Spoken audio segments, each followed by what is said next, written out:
Personne n'est venu à ma remise de diplôme, pas un seul visage familier dans la foule. Mon nom a résonné dans les haut-parleurs, mais la rangée réservée à la famille est restée vide.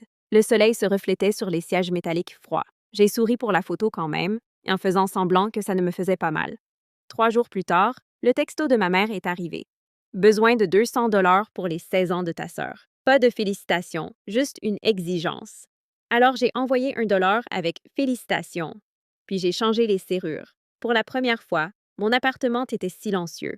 Mais pas pour longtemps. Le jour de ma remise de diplôme était censé être celui où j'allais enfin me sentir vue. Le stade scintillait sous le soleil de mai, un flou de toges bleu marine et de familles fières agitant leur téléphone. Quand mon nom a résonné, Camilla Elaine Reed, maîtrise en analyse de données, j'ai levé les yeux instinctivement, cherchant les premiers rangs. La section réservée à la famille me fixait, vide et métallique sous la lumière. Pas même une ombre à l'endroit où mes parents auraient dû être. J'ai forcé un sourire pour la photo, serrant mon diplôme un peu trop fort, les joues endolories à force de faire semblant. Autour de moi, les rires s'épanouissaient comme des confettis. Des étudiants embrassaient leurs parents, des amis pleuraient dans des bouquets. Je me tenais seule à côté de la famille d'une inconnue en train de prendre des photos, mon sourire se rétrécissant à chaque déclic. Ensuite, je me suis attardée dans la cour, faisant défiler mon téléphone juste pour avoir l'air occupé.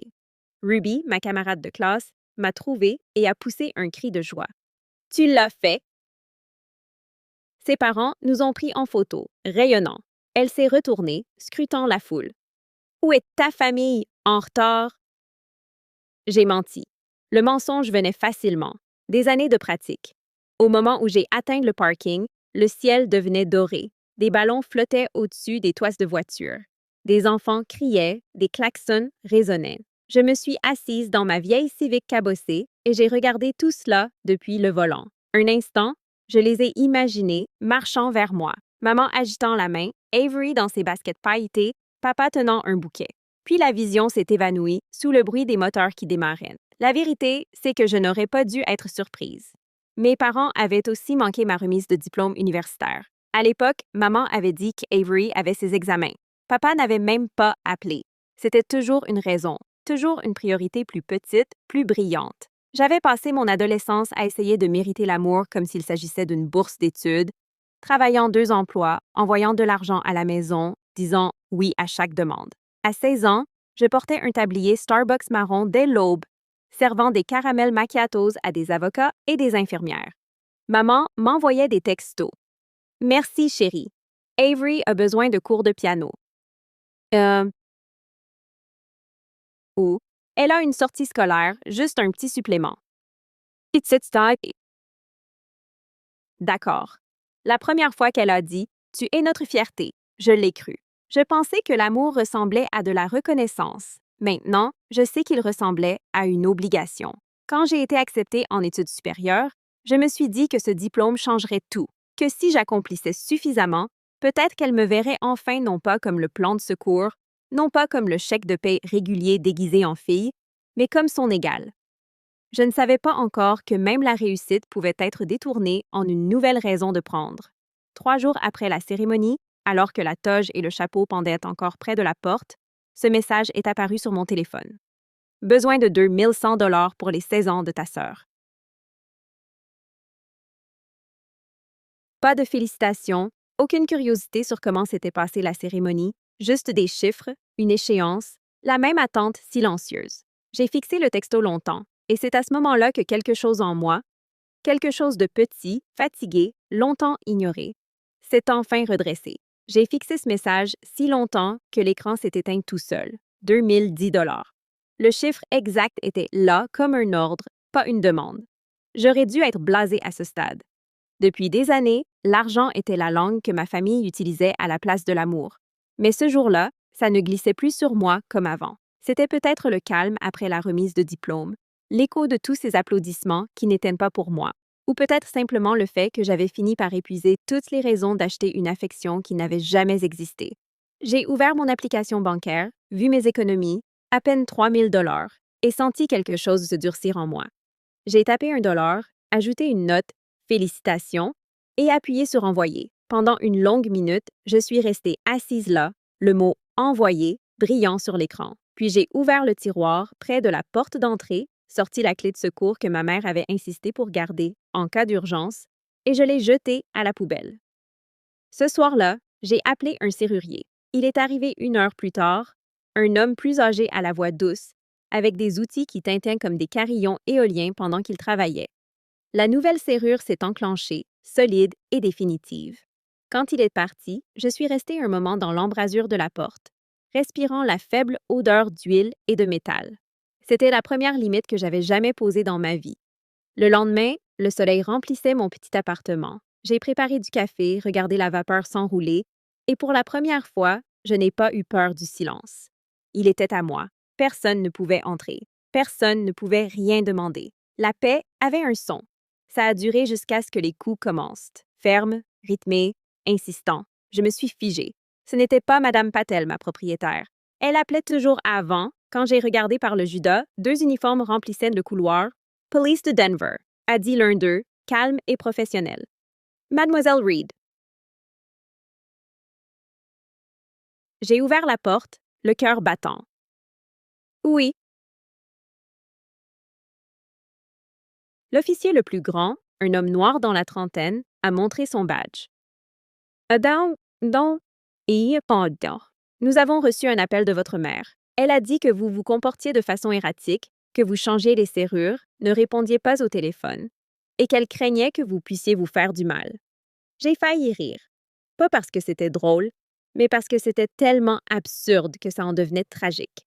Elle a fait exactement ce que je lui ai demandé, tranquillement. Ses yeux se sont adoucis. Nous devons juste confirmer que vous allez bien. Ça vous dérange si nous entrons? Je les ai laissés entrer. L'appartement était impeccable. Tasse de café sur la table, ordinateur portable ouvert avec mon projet à l'écran, diplôme encadré au mur. J'ai fait un geste autour de moi. Est-ce que j'ai l'air instable? Le coin de la bouche de l'officier a tressailli, presque un sourire. Pas du tout, madame. Il a posé quelques questions sur le stress au travail, la famille. J'ai répondu honnêtement. Je viens de terminer mes études supérieures. Je postule pour des emplois. Aucun problème médical. Juste des limites. Il a hoché la tête. Nous casserons le rapport comme sans inquiétude, mais si votre mère rappelle, vous pourrez faire référence à cette visite. Et quand, qui? Ils se sont partis, et juste avant de sortir, il a ajouté. Parfois, quand les gens commencent à se défendre, les autres paniquent. Ça arrive plus souvent qu'on ne le pense. Quand la porte s'est refermée, je me suis appuyée contre elle, tremblante. Pas de peur, mais de fureur. Ma mère n'avait pas seulement franchi une limite. Elle avait déclaré la guerre.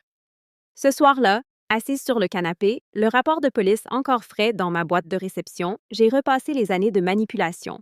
La façon dont elle me culpabilisait pour que j'envoie de l'argent, la façon dont elle disait « la famille aide la famille » chaque fois que j'hésitais. Ça avait toujours été une question de contrôle, pas d'attention. Je ne savais pas encore ce qu'elle avait fait, seulement que si elle était prête à utiliser la police pour m'humilier, il n'y avait aucune limite à ce qui viendrait ensuite. Le lendemain matin, je me suis réveillée avant le lever du soleil, la ville encore silencieuse sous une brume légère. Mon téléphone était posé face contre la table, à côté du rapport de police. Je n'avais pas eu de nouvelles de ma mère depuis la nuit où elle avait envoyé la police à ma porte. Mais je savais que son silence n'était pas de la paix, c'était une stratégie. J'ai préparé du café et ouvert mon ordinateur avec l'intention de me perdre dans des candidatures d'emploi. Au lieu de ça, j'ai ouvert mon application bancaire. Un pincement au ventre. 2 nouvelles demandes de crédit clignotaient. Capital One et Discover. Toutes 2 récentes, toutes 2 inconnues. Ma poitrine s'est serrée. Je n'avais fait aucune demande de nouvelles cartes. J'ai cliqué sur mon rapport de crédit. 2 comptes avaient été ouverts à mon nom. Mon numéro de sécurité sociale, mon adresse, mais pas cette adresse. La maison de mes parents à Littleton. Je me suis figée. Les soldes grimpaient déjà. Des milliers de dollars dépensés. Puis j'ai vu les transactions. Cherry Creek Events, agence de DJ de Denver, studio de Glamour. Le texto de ma mère m'est revenu comme un coup de feu. Besoin de 200 dollars pour les 16 ans de ta sœur. Ce n'était pas une demande. C'était un piège. J'ai appelé le numéro sur le relevé, la voix tremblante mais ferme. Et c'est Camilla Reed. Je dois signaler un vol d'identité. La femme au téléphone a vérifié mes informations, a marqué une pause et a dit « Ce compte a été ouvert en personne à notre agence de Littleton le mois dernier. Co-titulaire, Linda M. Reed. » Pendant un moment, tout s'est arrêté. Le bourdonnement du réfrigérateur, le tic-tac de l'horloge, même ma respiration. Madame, a-t-elle continué prudemment, nous allons signaler cela pour enquête sur la fraude. Vous recevrez des formulaires à remplir sous 24 heures. Quand l'appel s'est terminé, je suis restée assise à fixer l'écran. Tout était là. La signature de ma mère, son numéro de téléphone, son adresse. Elle ne s'était pas contentée de m'utiliser pour de l'argent. Elle était devenue moi pour l'obtenir. J'ai ouvert mon enregistreur vocal. Au Colorado, le consentement à une seule partie signifiait que je pouvais légalement enregistrer notre prochain appel. J'ai composé son numéro, elle a décroché à la troisième sonnerie, le ton tranchant. Alors, tu es vivante. Maman, ai-je dit calmement, j'ai trouvé 2 cartes de crédit à mon nom, toutes deux utilisant ton adresse. Tu veux m'expliquer ça? Elle a ri, un son creux et exercé. Oh, ça, je t'aidais à construire ton crédit. Tu devrais être reconnaissante de payer pour les 16 ans d'Avery. Arrête de dramatiser, c'est de l'argent familial. Ce qui est à toi est à nous. Non, ai-je dit doucement. Ce qui est à moi, et ce qui est à toi fait l'objet d'une enquête. Le silence sur la ligne a été instantané, lourd, sidéré. Puis est venu le bruit d'une inspiration rapide. Tu n'oserais pas. Je l'ai déjà fait. J'ai raccroché, sauvegardé l'enregistrement et je l'ai étiqueté limite 17 mai 2025. Dehors, la lumière du matin se répandait sur le sol, effleurant les bords de mon diplôme et la nouvelle serrure sur la porte. 2 preuves que j'avais tout gagné par moi-même. Et maintenant, enfin, je le protégeais. Pour la première fois, le silence dans mon appartement semblait puissant. Ce n'était plus la pause avant la tempête. C'était la tempête. Et j'étais enfin celle qui tenait le tonnerre. Je les ai retrouvés dans un restaurant à Highlands Ranch, terrain neutre, à mi-chemin entre leur maison et ma tranquillité. Le genre d'endroit avec des banquettes en cuir craquelé et un café jamais frais, mais parfait pour ce dont j'avais besoin. Public, calme, impossible d'y crier. Ils sont arrivés 15 minutes en retard. Ma mère en premier, en robe fleurie et lunettes de soleil comme une armure. Mon père traînait derrière, plus petit que dans mon souvenir. Avery suivait, téléphone en main, pouce en mouvement. L'enfant préféré n'a jamais levé les yeux. Camilla, a dit maman sèchement, se glissant dans le box en face de moi. Tu nous as vraiment fait conduire jusqu'ici pour dîner. On ne mange pas, ai-je dit, ma voix me surprenant elle-même, ferme et froide. On parle. La serveuse est passée, a versé du café et a disparu. J'ai fait glisser un dossier brun sur la table. 2 cartes de crédit ouvertes et à mon nom, Capital One et Discover. Toutes 2 liées à ton adresse. Toutes 2 utilisées pour les 16 ans d'Avery. Le sourire de maman a à peine tressailli. Oh, ça, chérie, je l'ai fait pour toi. Tu as besoin d'un historique de crédit. J'aidais. Aider? Ai-je dit doucement. Tu as falsifié ma signature. Elle a balayé cela d'un geste de la main. Ne rends pas ça dramatique. C'est la famille. Tu as toujours été si ingrate. Tu crois que le monde ne sait pas qui a payé pour tes études. J'ai ri, un son tranchant qui a fait tourner toutes les têtes du restaurant. Tu veux dire moi? Je l'ai payé avec chaque chèque, chaque double corps de travail, chaque prêt que tu m'as dit de prendre pendant que tu utilisais mon fonds d'études pour la robe de bal d'Avery. Avery a soupiré. Et voilà, ça recommence. Je me suis tournée vers elle. Cette robe argentée que tu portais pour ta fête. Tu as dansé dedans sur une carte ouverte à mon nom. Profite des projecteurs. Ses yeux ont fui. Maman a dit que tu étais d'accord. La voix de maman a tranché. Ça suffit. Tu ne parles pas à ta sœur comme ça. Je ne t'ai pas volé, Camilla. J'ai emprunté pour la famille. Tu as usurpé mon identité, ai-je dit, plus doucement maintenant. Tu as appelé la police parce que j'ai changé mes serrures. Tu as essayé de me faire passer pour instable pour garder le contrôle. Ça s'arrête aujourd'hui. Papa a enfin parlé, sa voix petite. Chérie, ta mère s'est juste laissée emporter. Ne faisons pas de vagues. On peut arranger ça en privé. J'ai poussé le dossier plus près. Il n'y a rien à arranger en privé. La banque le sait déjà. Il y a une enquête ouverte. Les yeux de maman se sont écarquillés, toute couleur disparaissant de son visage. Tu as fait quoi? J'ai signalé la fraude. Les comptes sont gelés. La banque a ta signature, ton numéro de téléphone, ton adresse. Tu auras bientôt de leurs nouvelles. Le silence qui a suivi était assez épais pour se goûter. Même le bourdonnement du restaurant s'est atténué, comme si l'air lui-même écoutait. Tu vas le regretter, a-t-elle sifflé. Tu détruis cette famille pour un malentendu. Non, maman, ai-je dit en me levant. Tu l'as détruite le jour où tu as décidé que mon nom valait plus pour toi que mon amour. Adieu. J'ai laissé l'argent pour mon café sur la table et je suis sortie avant qu'elle ne puisse répondre. Dehors, l'air sentait la pluie. Je suis restée assise dans ma voiture un long moment, fixant mon reflet dans le rétroviseur. Mes mains tremblaient, mais ma poitrine se sentait légère, presque vide. Le genre de vide qui pouvait se remplir de paix. Ce soir-là, Cherry Creek scintillait de violet et d'argent, la grande soirée des 16 ans d'Avery. Je n'étais pas invitée, mais je n'en avais pas besoin. Je savais déjà comment ça allait se terminer. À 20h45, mon téléphone a sonné. Numéro inconnu. J'ai répondu. Mademoiselle Reed, a dit une voix féminine nette. Ici Lauren Stein, représentante juridique de Capital One au Colorado. Je vous appelle pour vous informer que la banque a fait avancer votre signalement de fraude.